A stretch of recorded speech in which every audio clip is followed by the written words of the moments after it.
बुलढाणा आणि चंद्रपूर जिल्ह्यात पेट्रोल डिझेलचा तुटवडा निर्माण झालाय।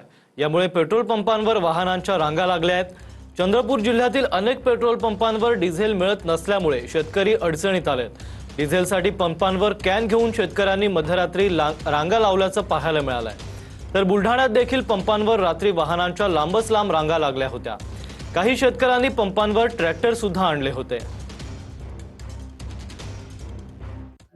चंद्रपूर शहरातील ग्रामीण भागामध्ये मोठी डिझेल टंचाई दिसून येत आहे। शेती हंगाम सुरू आहे, अशातच डिझेल टंचाई मोठी दिसून येत आहे। त्याच्यामुळे पेट्रोल पंपवर डिझेल घेण्यासाठी शेतकऱ्याची मोठी गर्दी आहे। या ठिकाणी डबक्या आणलेले गेले आहे आणि ट्रॅक्टर मोठ्या प्रमाणात लाईनीत लागून असल्याचे चित्र दिसून येत आहे। शेतकरी मोठ्या प्रमाणात या ठिकाणी दिसून येत आहे, कारण की शेतीचा हंगाम सुरू झाल्याने शेतीच्या हंगामामध्ये मोठ्या प्रमाणात शेतकऱ्याला ट्रॅक्टरसाठी किंवा इतरसाठी डिझेल लागतो आणि तो डिझेल मिळत नसल्यामुळे रात्रीच्या वेळेस शेतकरी मोठ्या प्रमाणात शेतीचे हंगाम सोडून या ठिकाणी पेट्रोल पंपवर दिसत असल्याचे चित्र दिसून येत आहे। या ग्रामीण भागामध्ये शेती हंगामात अशी परिस्थिती दिसून येत आहे। निलेश दहाट, TV9 मराठी, चंद्रपूर।